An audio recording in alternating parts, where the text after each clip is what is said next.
Bonjour, good day. I'll have an opening comment and then I'll look forward to your questions.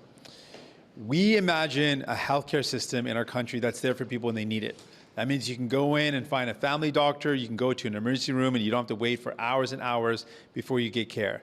And one of the major reasons people are waiting for care and that is they're not able to access the healthcare they need is because there's a shortage of healthcare workers. And one of those major shortages is nurses. And what we've seen since the Prime Minister's taken office, when he first took office, the shortage of nurses was around 5,800. Now it's 5 times worse, 29,000 nurses we are short, and that is definitely impacting our healthcare system, and people are feeling it. We know that the privatization schemes of conservative premiers is only going to make this worse. They're going to take, Doug Ford is going to take ER nurses out of the public system and put them into for-profit private clinics. That is in no way going to make things better. In fact, it's going to make things worse. We'll have more delays in the public system. We'll have more delays for families, and it's going to cost us more, and the quality is always a question when you've got a for-profit motive. So we are saying very clearly, the Prime Minister needs to stand up and invest in healthcare. Make sure that we can rely on healthcare that's there for us with healthcare workers that are properly resourced and properly staffed up so we can actually provide the care that Canadians need. We know this is achievable. That requires some leadership and requires making sure that healthcare is a priority and that we stand up to the for-profit privatization and invest instead in publicly funded healthcare system with adequate nurses and healthcare workers. Donc, on est dans une crise de santé, c'est clair. Et notre vision on envisage un système de santé qui est là pour votre famille quand vous avez besoin. Ça veut dire des services adéquats, des ressources suffisantes pour répondre à vos besoins. Et maintenant, malheureusement, ce n'est pas le cas. Et le problème, c'est une pénurie des personnels de santé, des travailleurs de santé. Donc, les propos des premiers ministres conservateurs vont empirer cette situation. Ils veulent voler les infirmières dans notre système de santé publique pour des services privés à but lucratif. Notre proposition, c'est investir dans notre système public. Depuis le temps que le Premier ministre est devenu Premier ministre, le manque des infirmières est empiré 5 fois. C'est 5 fois pire maintenant. Donc, on exige le gouvernement d'investir dans notre système de santé et embaucher les personnels nécessaires. With that, I'm ready for any questions you might have. What's the appropriate level that the federal government should fund? Is it up to 35% or more, as the premiers are looking for? Well, what we're saying is there has to be an increase, that's for sure.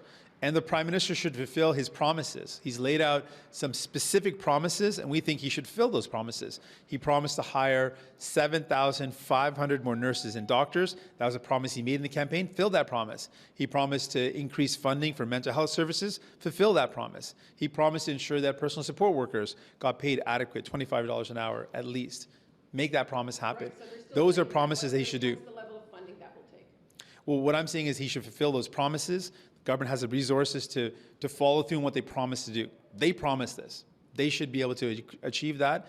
Those promises that the Prime Minister himself made would go towards the direction of solving this problem. So far, he's not fulfilled any of those promises. We're saying that's the starting point, and then we can absolutely look at additional resources on an ongoing basis to increase the transfers. That needs to happen, but at least fulfill the promises you've made. And in your meeting Sur with Madame him the other day, El-Gabaoui, elle a présenté ses excuses un petit peu plus tôt aujourd'hui. Est-ce que d'après vous, c'est suffisant pour apaiser les choses entre elle et le Québec?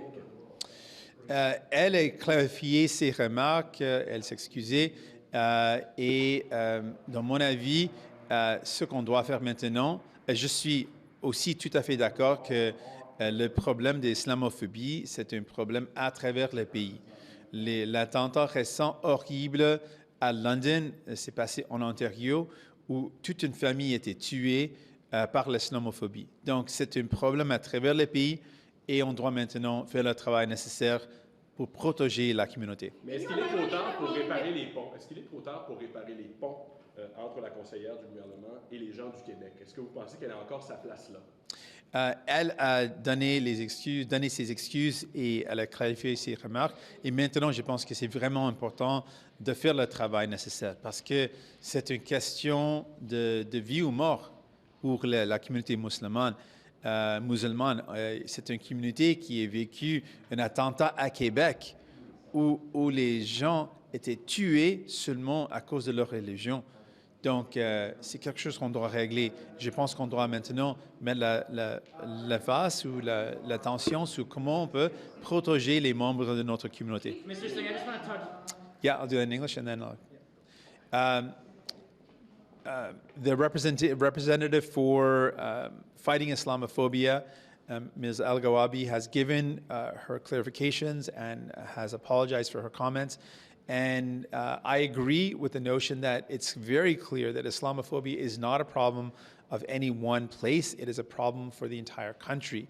And the most recent horrific attack happened in London, Ontario, where an entire family was killed because of Islamophobia. So we need to take this issue very seriously and protect the members of our community who are right now feeling afraid for their safety.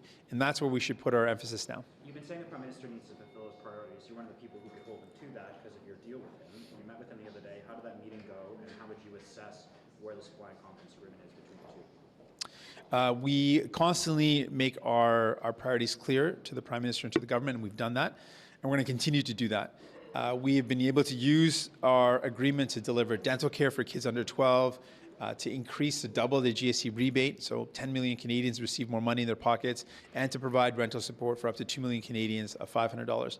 More needs to be done. This year, we're hoping to expand the dental care to include teenagers, 18 and under children, seniors, and people living with disabilities. We're, I believe, on track to fulfill that promise, and we're going to hold the government to account to make sure we get dental care, and we also table legislation on pharmacare. So medication coverage is also the next major step in our healthcare system. So we'll continue to push for those things. So in How that did it meeting go, with though, the Mr. Singh? You just listed off things. It was constructive. Was the Prime Minister receptive to those things? We had a constructive meeting. When you spoke to him the other day, given your stance on completely opposing any privatization or private delivery of services, did you make that a condition of your support for him? Did you tell him any new funding can't go, should be prohibited from going to private delivery of services? I want to really emphasize this point. We made it very clear that we have a different opinion. The Liberals and the Prime Minister have a different opinion from New Democrats when it comes to healthcare. We've been very clear. We strongly oppose the privatization of Doug Ford, the idea of bringing in more private for-profit care, and the Prime Minister has called it innovative. We disagree. We fundamentally disagree on this point.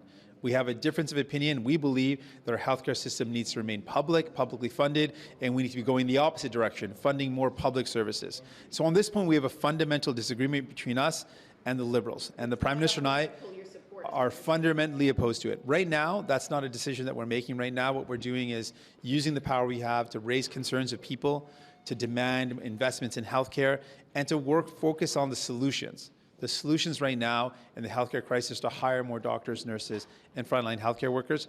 That's what we're doing right now. That's a priority we're putting. De manière générale, est-ce que ça va bien votre entente avec le Parti libéral, ou est-ce qu'il y a un indice qui nous fait croire que ça va se terminer bientôt? Jusqu'à ce moment, ce qu'on a obtenu pour les Canadiens, c'est le fait que maintenant les enfants de moins de 12 ans peuvent recevoir les soins dentaires. On a doublé le crédit d'impôt. On a doublé le montant que les familles reçoivent pour le crédit d'impôt de la TPS, donc plus d'argent dans les poches des gens. Et puis, on a augmenté l'appui pour les familles pour aider avec le loyer. Donc, on a obtenu les résultats pour les familles. Et cette année, on va encore accroître le programme de soins dentaires pour couvrir tous les enfants de 18 ans et moins, nos aînés, et aussi les gens qui vivent avec un handicap. Donc, jusqu'à ce moment, on était capable, on a obtenu les succès pour aider les familles et on va continuer de mettre la pression. Donc, jusqu'à ce moment, on a montré qu'on peut livrer les marchandises et on va continuer de faire ça. Merci. Merci beaucoup. Thank you.